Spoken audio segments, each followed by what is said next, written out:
Welcome to online class. आज हम करेंगे फोर्थ क्लास का चैप्टर है ज्योमेट्री। ज्योमेट्री जो है काफ़ी इंटरेस्टिंग रहता है बच्चों के लिए। तो सबसे पहले हम करेंगे इंट्रोडक्शन, जिसमें हमारा सबसे पहली चीज़ होती है पॉइंट। कोई भी पॉइंट है, ठीक है, उसका नाम कुछ भी रख सकते हैं आप, X Y Z A B C P Q R, according to your question या अपनी सपोजिशन से। सपोज कर लो मैंने इसका पॉइंट रख दिया एक्स, ये आप अपने पेपर में या अपनी नोटबुक में कहीं पे भी प्लेस कर सकते हो। अगर आपको कहा जाए कि पॉइंट ए एक्स, मतलब एक पॉइंट को आपने रिप्रेजेंट करना है एज एक्स, तो ये आपका पॉइंट बन गया। नेक्स्ट आती है हमारी line, this is point. Next होता है हमारा लाइन। लाइन क्या होती है? जो ना तो जिसका स्टार्टिंग पॉइंट होता है ना ही एंडिंग पॉइंट होता है। जिस चीज़ का ना स्टार्टिंग पॉइंट है ना एंडिंग पॉइंट है, वो अभी भी प्रोड्यूस हो सकती है। तो उसके लिए हम क्या करते हैं, एरो हेड्स लगा सकते हैं। मतलब चाहे आप उसको लेफ्ट साइड से प्रोड्यूस कर लो, चाहे आप राइट साइड से प्रोड्यूस कर लो। लाइक रोड जो होती हैं वो कहीं भी ख़त्म नहीं हो रही हैं, तो वो जो होती हैं उनके लिए अगर आपने कभी प्लॉट करना है तो हम उसके दोनों साइड्स पे एरो हेड्स डालते हैं। ओके, और इसकी मेजरमेंट जो है वो हम मेज़र कर सकते हैं, लेकिन ये कि उसको हम कॉपी पे, अपनी कॉपी पे प्लॉट नहीं कर सकते। थर्ड आता है हमारा रे लाइक हम कहते हैं एक लाइट की रेज, बल्ब की रेज, सन की रेज। तो उसका क्या होता है, हमें स्टार्टिंग पॉइंट पता होता है उसका, कि मान लो ये सन की रेज है, लेकिन उन्होंने एंड कहाँ होना है दैट वी डोंट नो, उसे कहते हैं रे। और मतलब स्टार्टिंग पॉइंट वी नो, तो उसको हम एक डॉट से रिप्रेजेंट करेंगे। सपोज कर लो मैंने पी पॉइंट से रिप्रेजेंट कर लिया। उसके बाद जो है वो है हमारा रे, उसको हम एरो हेड से फिनिश करेंगे। क्यों? क्योंकि हमें पता नहीं वो कहाँ जाके फिनिश होता है, ठीक है। उसे कहते हैं रे। इसका स्टार्टिंग पॉइंट तो है, लेकिन इसका एंडिंग पॉइंट कोई नहीं है। नेक्स्ट होता है लाइन सेगमेंट, जो काफ़ी इम्पॉर्टेंट रहता है। इसकी प्लॉटिंग भी होगी। और इसको कैसे करते हैं, लाइन सेगमेंट क्या होता है, वो सेगमेंट जिसका स्टार्टिंग पॉइंट भी पता है, इसका एंडिंग पॉइंट भी पता है। लाइक हमने कॉपी पे प्लॉट करना है, 3 सेंटीमीटर की प्लॉटिंग करनी है, तो हम इसको स्टार्टिंग और ending point, may be it is not a straight line, let's try again in this way. ये 2 पॉइंट्स होंगे। सपोज कर लो मुझे 3 सेंटीमीटर बोला था। Okay, so this is a line segment. Okay, उसके बाद आता है रूलर से आपको प्लॉटिंग करनी सीखनी है। तो सबसे पहले हम रूलर सीखते हैं, होता कैसे है। उसमें क्या होता है, सबसे पहले 0 होता है, ठीक है। नेक्स्ट उसके बाद क्या होती है, 0 के बाद 1 2 3 4 स्मॉल लाइंस होती हैं 4। उसके बाद थोड़ी सी एक बिग होती है, फिर 1 2 3 4, उसके बाद 1, मतलब ये हो गया 1 सेंटीमीटर। ये क्या है हमारे, इसके जैसे हमने फ्रैक्शंस में किया था 10 पार्ट्स में डिवाइडेड है। ये 0.1 0.2 0.3 0.4 एंड दिस वन इज 0.5। ये जो बीच में सेंटर में आ जाती है वो क्या होती है, 0.5। उसके बाद फिर 0.6 0.7 0.8 0.9 and last one is 1। Next इसके बाद रूलर में क्या होता है हमारे पास, 1 2 3 4 1 2 3 4 2, इस तरह से हमारा रूलर होता है। अगर मुझे अब बोला जाए कि आपने 1.5 की लाइन ड्रॉ करनी है, तो मैंने क्या करना है, अपने स्केल को अपनी कॉपी पे रख के पहले 0 प्लॉट करना है। 1.5 कहाँ बनेगा, 1 और 2 के बीच में कौन सा 5, कौन सी लाइन होती है हमारी, जो स्मॉल लाइंस के बीच में एक सिंगल लाइन मिलती है हमें, जो थोड़ी सी बड़ी होती है उसको। तो हम यहाँ पे अपने स्केल पे डॉट कॉपी पे डॉट लगाएंगे और इसको हम प्लॉट करेंगे। Okay, this is 1.5 centimetre. इसी तरह आपको कई बार होता है नोटबुक में कि आपको दिया होता है, जैसे ये प्लॉट किया होती है एक लाइन,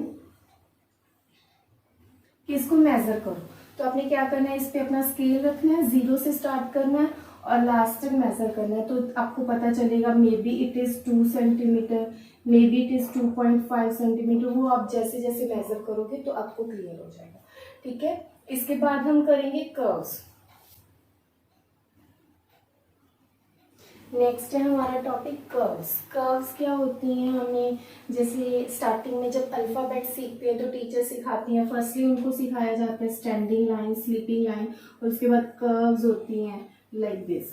तो इससे वो अल्फ़ाबेट्स बनाना सीखते हैं। ऐसे ही हम कर्व्स जो होती हैं, अब हमारे पास कर्व्स जो होंगी, may be it is this in shape, may be this in shape, ऐसे अलग अलग कर्व्स होंगे। ये भी 2 टाइप्स के आएंगे, एक होगी ओपन कर्व और एक होगी क्लोज। ये जो एग्जांपल्स मैंने दिए हैं ये सारी ओपन कर्व्स हैं, और क्लोज कर्व में आप कोई भी शेप बना सकते हो जो बंद हो जाए, क्लोज हो जाए, उसे कहेंगे क्लोज कर्व। ठीक है, ये होगी कर्व्स। उसके बाद आता है हमारे पास थर्ड टॉपिक है पॉलीगन्स। पॉलीगन्स जो होता है, जो कि वो ऐसी शेप होती है जो लाइन सेगमेंट्स को मिलकर बनती है। Polygon is a shape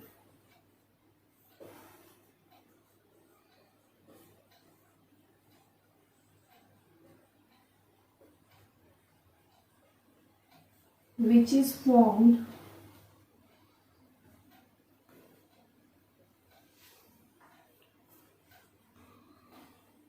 by joining line segments।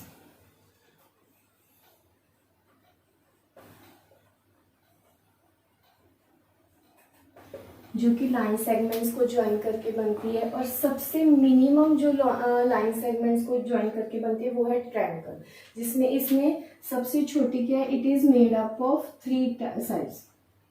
Firstly it is first polygon is made by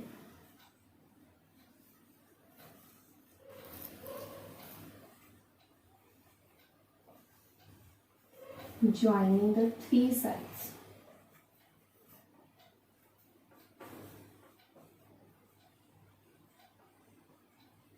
like a triangle। Okay, उसके बाद अगर आप 4 साइड्स को मिला के बनाओगे वो क्वाड्रिलेटरल बन जाएगी, 5 साइड्स को मिला के बनाओगे तो वो पेंटागन बन जाएगी। लाइक 4 को बना रहे हो दिस शेप, पेंटागन बनाना है तो लाइक। और इसके बाद आता है हमारा हेक्सागन, जो कि क्या होता है 6 साइड्स को मिला के बनता है। ये 3 लाइन सेगमेंट्स को ज्वाइन करके बना है, ये 4 को, ये 5 को और ये 6 को। इसके आगे भी होते हैं 7 हेप्टागन बनता है, और 8 साइड्स को मिलाओगे तो वो ऑक्टागन, और 9 को मिलाओगे तो नैनोगन। बट वो आपके सिलेबस में नहीं है, अभी तक आपको यही है कि इन्हीं को क्लियर करना है कि कैसे बनती है। ठीक है, नेक्स्ट आएगा हमारा टॉपिक सर्कल। सर्कल जो है एक प्लेन सरफेस होती है। Circle is a plane shape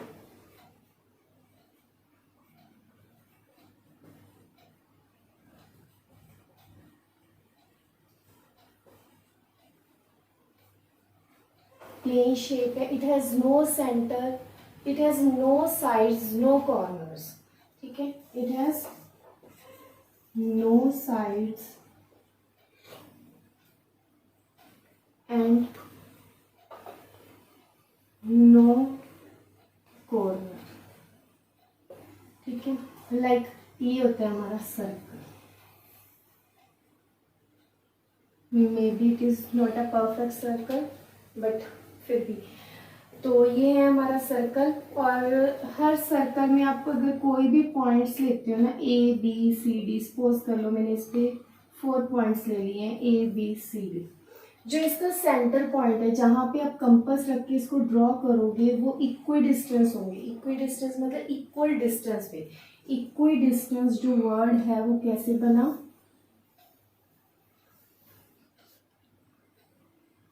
in 2 word से मिलके। इक्वी मतलब equal and distance. Equal distance, चाहे आप इसको ज्वाइन कर रहे हो, इसको, इसको या इसको, ये है हमारे इक्वल डिस्टेंस पे, जो सेंटर से जहाँ हम कंपास रख के ड्रॉ करते हैं वो दैट इज अ सेंटर।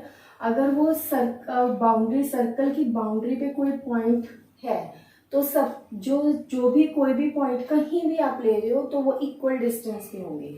जो इक्वल डिस्टेंस होगा इसको हम डिनोट करते हैं रेडियस से। नेक्स्ट टर्म आती है आपके लिए रेडियस। रेडियस क्या होता है, जो कंपास से बाउंड्री तक का डिस्टेंस है, दिस वन। ये मे बी आपका आप डिपेंड करता है आपको क्या क्वेश्चन मिला है। सपोज कर लो आपको 2 सेंटीमीटर का सर्कल ड्रॉ करना है। आपने क्या करना है, पहले 2 सेंटीमीटर की एक लाइन सेगमेंट ले लेनी है। जैसे हमने पहले लाइन सेगमेंट रूलर से ड्रॉ की है OA, और इसको आपने इतनी कंपास ओपन करनी है, यहाँ पे निडल रख के इसको आपने घुमाना है।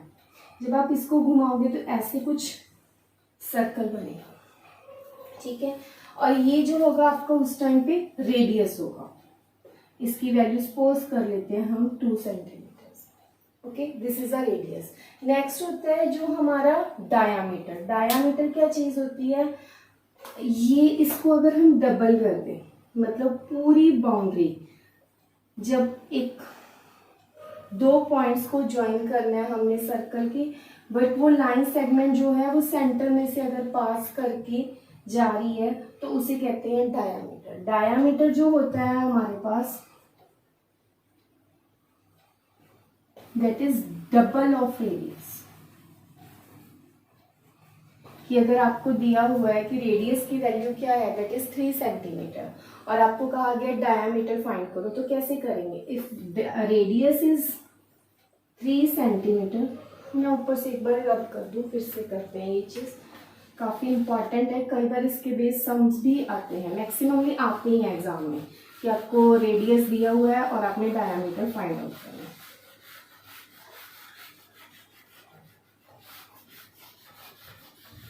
तो यहाँ पे हमारे पास क्या है, if we take the radius is equal to 2 centimetre और 3 centimetre, suppose 3 centimetre, then we have to find the diameter. Diameter क्या होगा हमारे पास, firstly diameter is equal to 2 into radius. Radius का 2 से मल्टीप्लाई करके बना है, तो रेडियस जो है हमें पता है 3 सेंटीमीटर, वो वैल्यू पुट करनी, 2 into 3 is 6 centimetre is the radius, sorry diameter. इसी तरह से एक और एग्जांपल लेते हैं, सपोज कर लेते हैं रेडियस हमें गिवन है 5 सेंटीमीटर।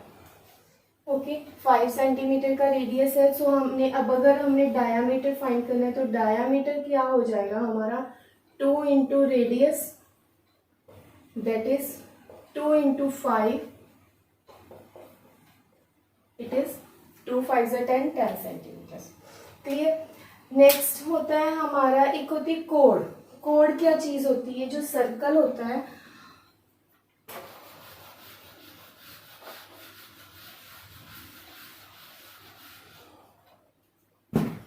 सर्कल जो है उसके कोई भी 2 पॉइंट्स को ज्वाइन करके जो लाइन बनती है उसे हम कोड कहते हैं, ठीक है। ये है इसकी कोड। और सबसे बड़ी जो डायामीटर है, ये सेंटर से पास करके, अगर मैं इसको, ये सेंटर है O, ये बन गया CD, ठीक है। सेंटर से पास करने वाली सबसे बड़ी कोड होती है, largest code of the circle. Diameter is the largest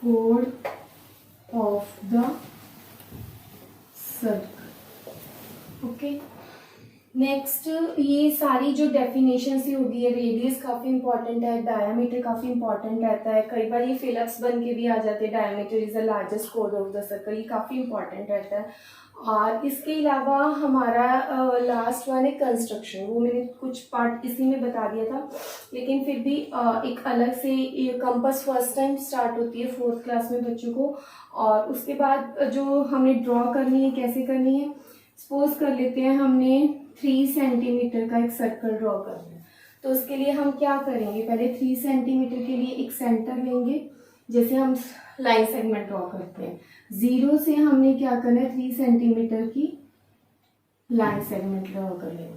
इसको, ये हमारा क्या बनेगा, बाद में जाके रेडियस बन जाएगा। अब इससे हमने एक सर्कल ड्रॉ करना है। यहाँ पे आपने निडल रखनी है, निडल रख के यहाँ पे कंपास पेंसिल वाला पार्ट और इसको ऐसे रोटेट कर देना। ठीक है, इसकी प्रैक्टिस बहुत चाहिए क्योंकि फर्स्ट टाइम बच्चे यहाँ पे कंपास यूज करते हैं और उनको बहुत नीड होती है प्रैक्टिस की, और फिर वो इंटरेस्ट से करते तो हो जाता है उनका। तो ये होता है कंस्ट्रक्शन ऑफ अ सर्कल। तो ये था हमारा ज्योमेट्री का chapter from 4th class. In other इसके अलावा अगर आपको कोई भी प्रॉब्लम हो या कोई भी इंक्वायरी हो तो प्लीज़ मुझे कमेंट बॉक्स में बताएं। Thank you and bye.